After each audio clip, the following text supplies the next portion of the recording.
Hello, my name's Jupiter Hadley, and today we're doing another version of Jupi Plays All the Games, this time with the Resist Jam. The Resist Jam is an online game jam about creating games that resist oppressive authoritarianism in all its forms, and is in partnership with Indiecade. This game jam had a lot going on behind it. There were a ton of workshops that would help on game developers, that do help game developers create games. You can check all of that out on the game jam page, as well as a load of awesome diversifiers that developers could choose to use in their game. I'm playing all of the games that were into this jam, about 10 per video for a minute each. Links to the individual games will be in the description. At the end, I'll have an article of my favorites. Thank you very much for watching and liking and commenting, and all my info is also in the description. Next, we're playing The Last Hope. Alright, so I'm locked in this jail. Use, look, open, toilet. Is there anything in there? Look. Ugh, what a mess. I can talk to him, probably. I don't have nothing to say to that bastard. I don't know if I can do it with someone watching. Alright. No way. It's fixed to the wall. Let's look at it. Looks very comfortable. It's a window. Nobody in the streets. Hello? Let's push it. I don't have enough force to break it with my hands. Nothing to open it with. It's fixed to the wall. I don't really see what I can play with or use in here. Close. Push. Let's close this maybe, and then can I, like, stand on top of it? Push. Open, I've already done give. Nope. Hello? I'm not really sure what to do. I like it though, I like the graphics. Just unsure. Next. We're playing In the Heart of the Islands, the Red Earth. To those who want to lift this nation from the dung heap of history, the past does not matter. Only the present, the awareness of the deadening rot which surrounds and suffocates us, and what we must do to vanquish it. But how much of that is true? A great change will come to the nation. At least, that is what my aunt had told me. A week from now, I will become the catalyst of a shift. Whether or not it is my wish to be, this momentary spark of hope and rage does not matter. My fate is to simply be a Marty in the midst of the chaos that is the revolution. I don't remember how to say that word, but yeah. And in all this, I wonder, what is it to become of our future? Will our people come to live in the same events, the same motions, the same struggles again and again? Perhaps it is exactly as Samuel said. We have been fated to live our lives, our history, in an eternal circle. In the Heart of the Islands, the Red Earth. A visual novel by Socio Hat.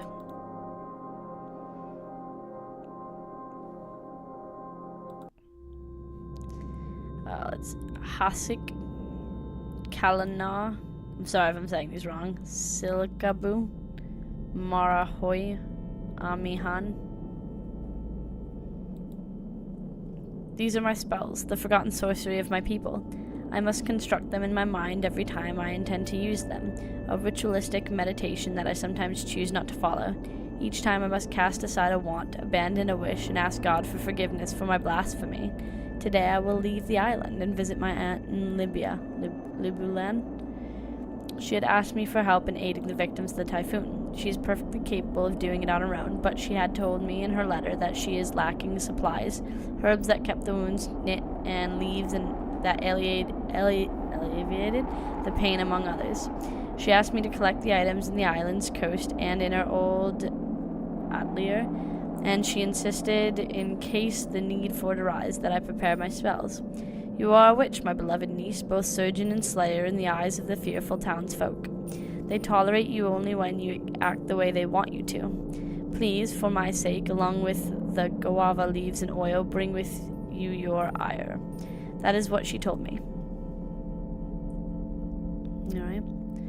This is very interesting, being a witch. I picked up and tore pieces of palm leaves along the coast, and I had snipped some young guava leaves that I grew in the yard. Tate no Do had given me some banana leaves left over from the suman he made earlier this morning, so all that was left for me was to grab the oil from Auntie's alitir. It must be her home. My auntie's alitir was as humble as any of the islanders' huts, and smaller still. The long leaves of its roof were ancient and dry, and the swali that lined the walls looked as if they were about to collapse to something as light as a cricket's touch. Yet Auntie was a powerful witch, more than a century old, and she looked more like a young mother than a wizened midwife. She had abandoned her atelier for decades now, and it looked like it was abandoned for decades, yet here it stood, decrepit but perfectly intact, as strong as a house built from stone. I wonder why she decided against tearing it down. Is she being sentimental, or is she just careless? Maybe she just wanted a house just in case she changed her mind. There was almost nothing inside the aliator, no furniture except for a dusty old desk where the oil she wanted me to bring sat, producing a smell like the meat and juice of a newly opened coconut. I like the graphics in this. It looks very interesting, and I like the concept of being this witch. I wonder where it's going to end up going next. We're playing Impendance. Ready. Sure. Alright, so I'm this like ball that I can move sort of back and forth.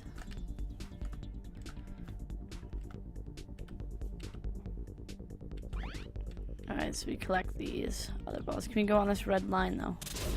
No, we cannot. Okay, let's replay. Collect balls, avoid red platforms. Everything will be fine. The idea is you're collecting supplies to help people out. I like how they sort of swim. Oh, I didn't want to go that far. They took some of my supplies.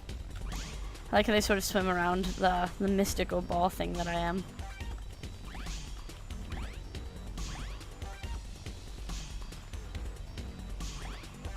Ah, I missed that one.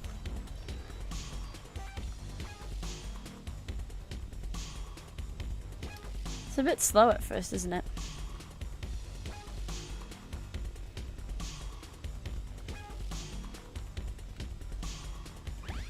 Ah. Nope.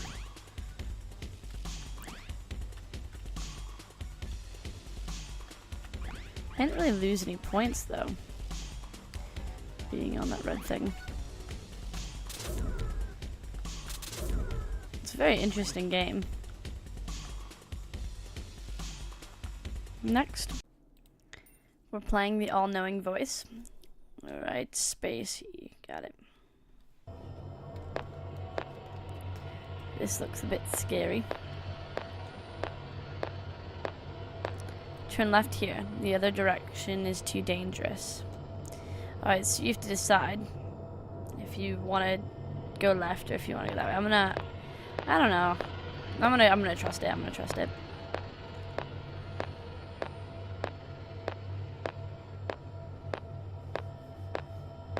Alright, so we have to decide if we want to trust it. Oh!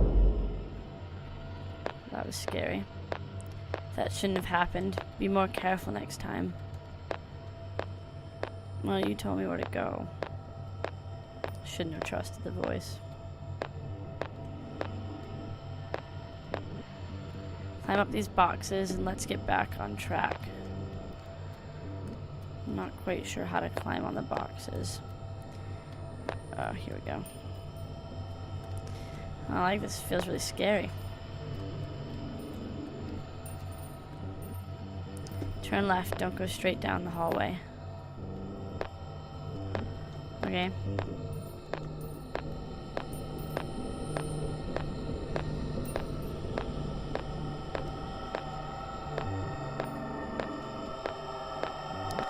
Just be careful. It'll be fine.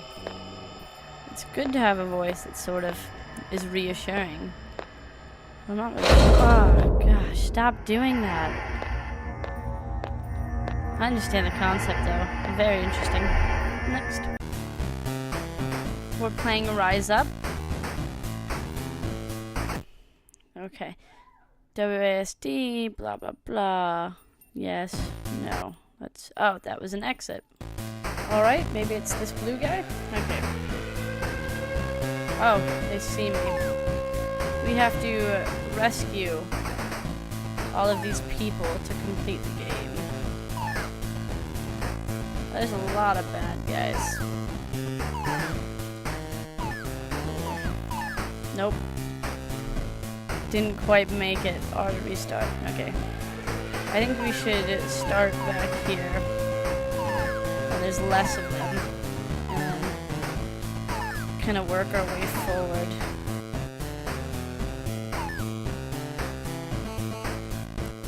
And not get caught in stuff. Nope. Ah. Once you kind of get blocked in, that's it. It's a very simple game. It's very challenging. Nope. Nope. Go away. Darn it. Next. We're playing At the AP. end of the United States 2016 presidential election, Donald Trump had defeated Hillary Clinton by a margin of 74 electoral votes. You are a strategist for the Democratic Party. Using the 2016 election map as a starting point, you will attempt to allocate party resources optimally across the nation so as to defeat President Trump in 2020. Above the map, you will see a device that symbolizes the complex and highly sophisticated tools the party uses to redirect resources during a campaign. Alright. You are now in command of this device. Carefully move it into position above a resource token of your choice, and, when you are ready, lift that token into the air and shift it to another area of the country. Well, this is a bit hard Our to use. analysis will update in response.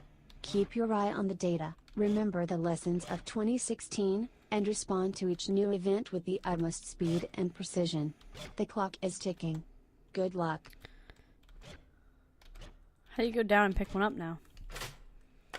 Oh, we missed. Oh, goodness. I didn't really expect any of that to happen. Oh my god. The US is in shambles. A lot of it's in the ocean.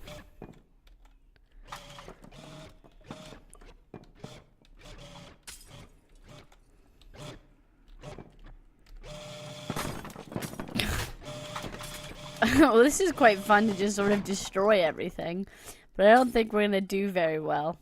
Next. We're playing A World Without Magic. Once long ago in a land not unlike our own. Wait, what do you mean we don't have time for the prologue? But the story's what ties into the theme.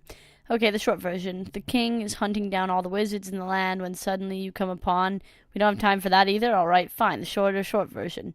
You are an ordinary person who has been gifted extraordinary abilities, but how you use them is up to you with great power, yada yada. Who am I, you ask? I'm just a talking cat. That's all you need to know for now. Okay.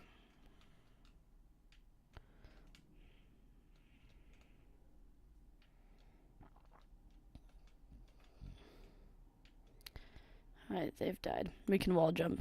Awesome. Oop. I didn't want to die, but I did. Also, now you're dead. Also, we should dash more. We can kind of dash up, can we? No, no.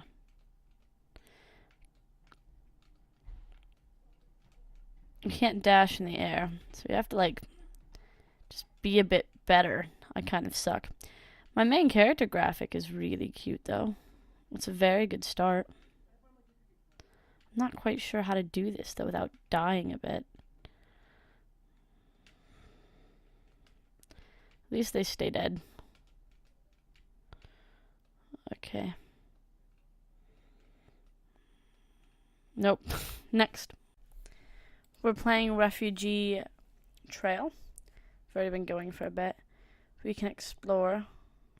Water and food isn't good. We can run. Bombings occurred nearby. Get out of the area as quickly as possible. So yeah, running is probably the best. I feel like we're gonna have to rest or log. Oh, that's jog. That's jog. Gonna have to rest a bit. You don't get a lot of energy just resting.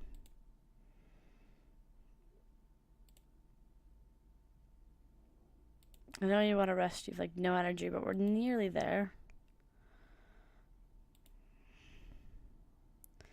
This is a very hard balance.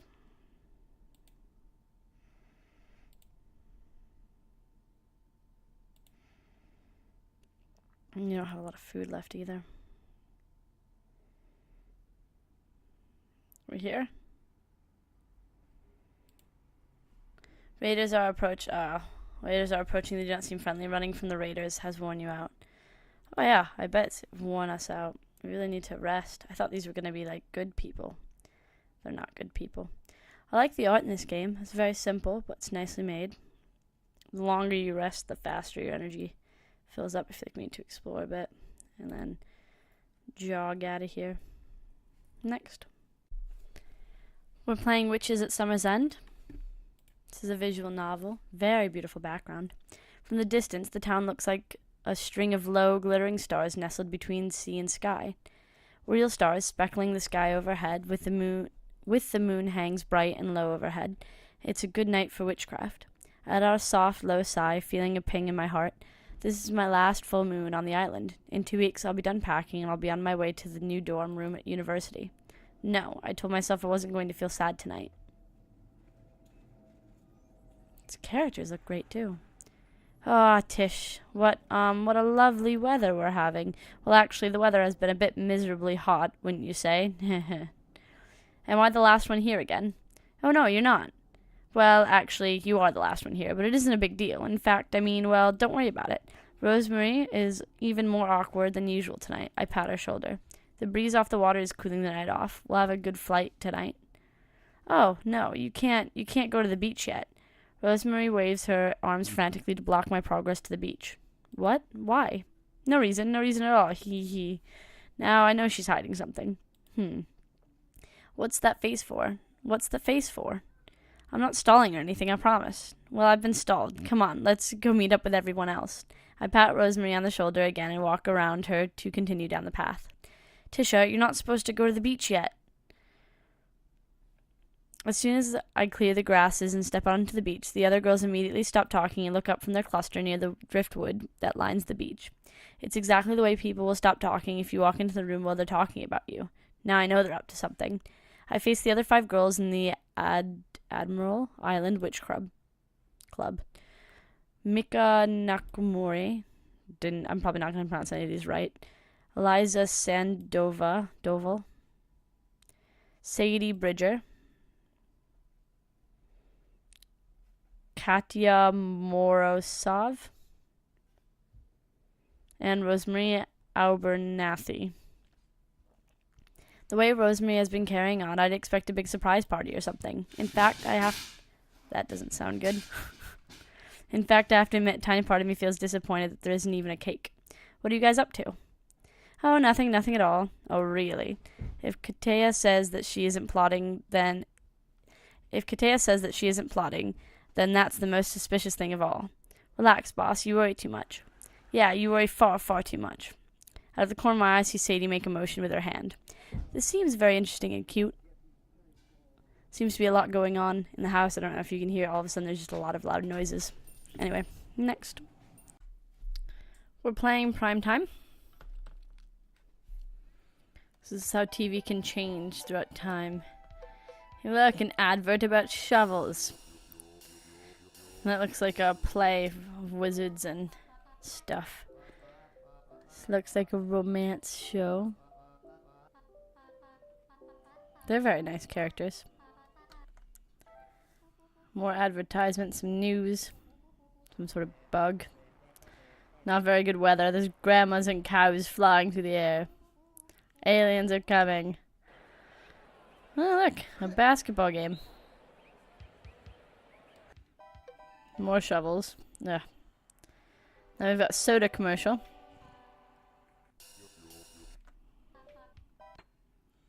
Okay. And that was what was on television today. So the television shows that you get are going to progress and change. Look at their hairstyles. Some sort of I don't even know what kind of TV show these are called. I don't watch TV very much on TV. No ads. Oh, there's a bird. I wanted to see the bird show. Oh, some sports. Let's see the bird. Hey, bird. Graphics look cool. It's kind of interesting. It's going to be kind of interesting seeing how they change throughout time. Next.